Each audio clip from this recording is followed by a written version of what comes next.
Before we pray, I would like to share a special message for today, and then we will pray together. In the book of Habakkuk, chapter 3, verses 17 to 19, we find these powerful words.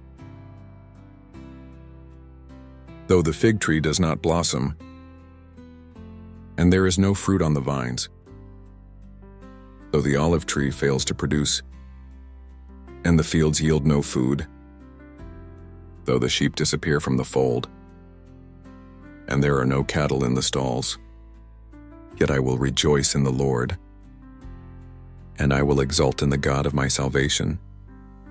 The Lord is my strength. Pause for a moment and reflect on these profound words. How often do we find ourselves in situations where everything seems to be failing? Perhaps today you feel frustrated because your plans aren't going as you expected.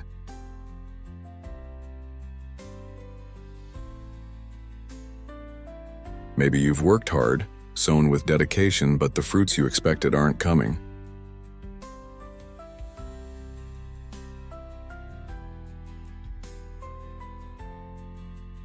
The prophet Habakkuk teaches us an invaluable lesson about how to deal with frustrations.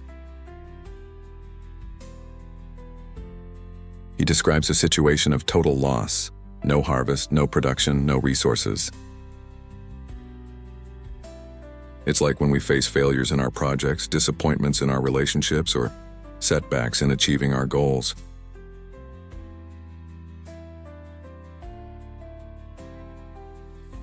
But notice the prophet's response, "Yet I will rejoice in the Lord."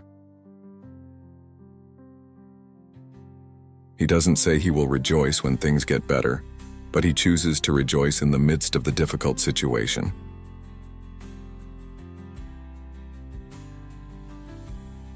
Why? Because his joy doesn't depend on circumstances, but on his relationship with God. Dear brother, dear sister, perhaps today you feel as if you're in the midst of a season of frustration. Maybe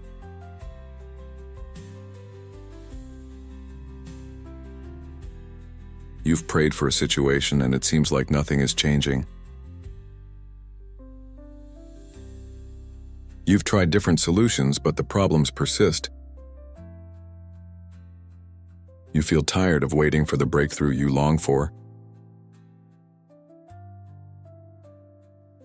The doors you believed God would open remain closed.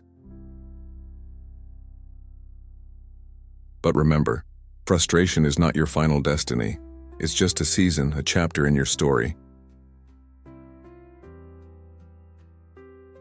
God is working even when we can't see the results, as it says in Isaiah 55, 8-9. For my thoughts are not your thoughts, neither are your ways my ways, declares the Lord. For as the heavens are higher than the earth, so are my ways higher than your ways, and my thoughts than your thoughts. Sometimes what we perceive as frustration is actually a preparation process. God strengthens your character, deepens your faith, teaches you to trust Him more, prepares you for greater blessings than you could imagine. Frustration can be an invitation to draw closer to God, to learn to trust in His perfect timing, to develop a deeper and more mature faith.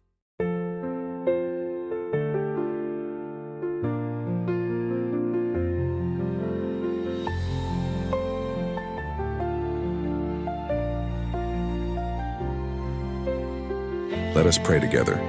We will place all these frustrations in the hands of our Heavenly Father, who has the power to transform our valleys of tears into springs of blessing. Heavenly Father, at this moment, we also want to pray especially for those experiencing deep frustrations in their professional lives. You know every resume sent without response, every interview that bore no fruit, every promotion that didn't materialize, every business that hasn't thrived as expected. You know the pain of those who have spent years preparing, who have invested time and resources in their education, and yet seem to find closed doors at every step.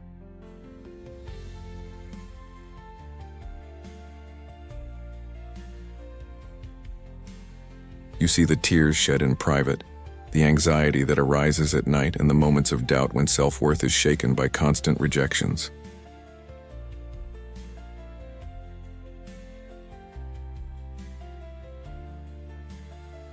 Lord, your word reminds us that you are the God who opened the Red Sea when your people seemed trapped without escape. You are the same God who fed thousands with just 5 loaves and 2 fish when resources seemed insufficient.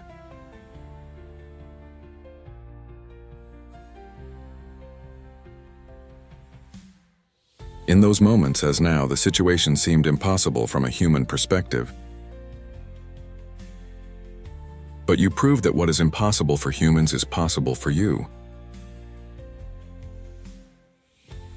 Just as you transformed those desperate situations into testimonies of your power, we know you can do the same with any professional situation we face today.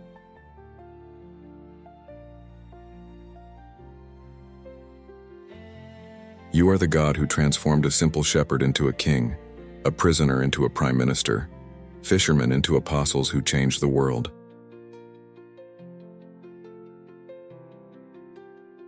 David had no leadership experience when he was anointed. Joseph had no business degree when he was put in charge of Egypt. The disciples had no theological training when they were called to preach.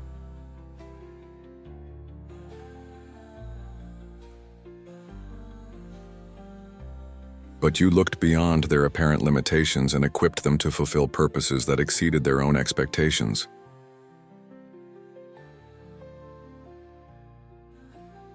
We declare that you can transform any professional situation that seems stuck into a victory story that testifies to your power and your glory.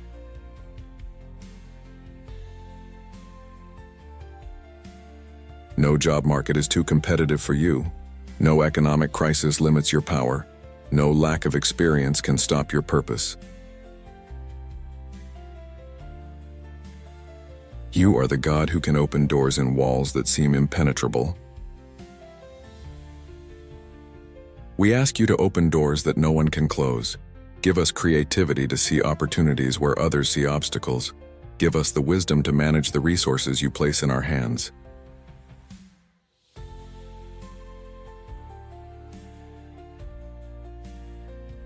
Give us the ability to see beyond temporary rejections and focus our gaze on the greater purpose you have for us.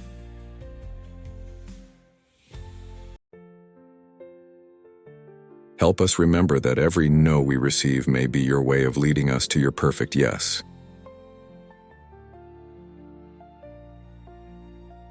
And above all, Father, we ask you to help us keep our integrity and our faith intact while we wait for your perfect timing.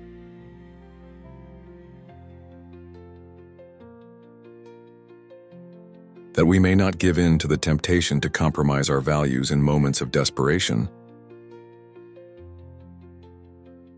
That we may not allow professional frustration to erode our trust in you or lead us to ethical shortcuts. Strengthen our character amid the waiting. Deepen our dependence on you amid uncertainty. And Lord, we especially pray for those experiencing frustrations in the area of health, both physical and mental. You know every discouraging diagnosis, every treatment that hasn't brought the expected results, every sleepless night battling anxiety, every day of struggle against depression.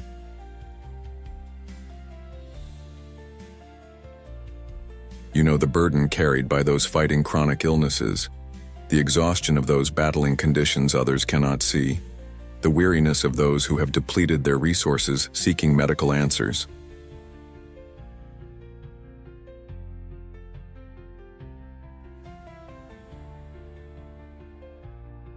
Father, your word reminds us that you are Jehovah Rapha, the God who heals us.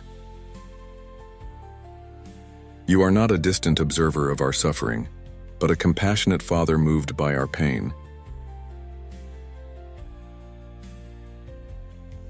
You are the same one who healed the woman with the issue of blood after 12 years of suffering. She too had spent all her resources, visited countless doctors, and tried every available treatment.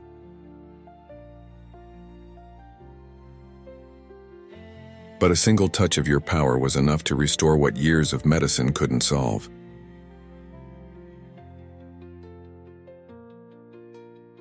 You are the one who restored sight to Bartimaeus after a lifetime in darkness, who restored the tormented mind of the Gadarene demoniac.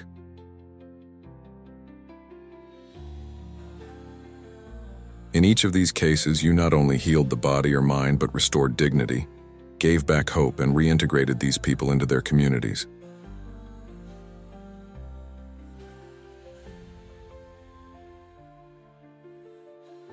Your healing always goes beyond the physical. It reaches all dimensions of our existence. We declare that no medical condition is too complex for you, no emotional situation too tangled that your love cannot unravel it. Medical diagnoses may have limits, but your power knows no boundaries. Treatments may fail, but your love never fails.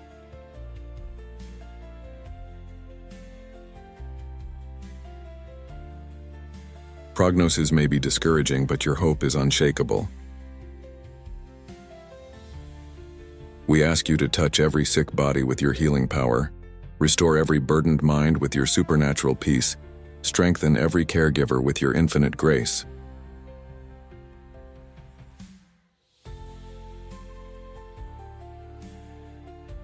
May your presence be felt in every hospital room, in every therapy session, in every moment of intense pain.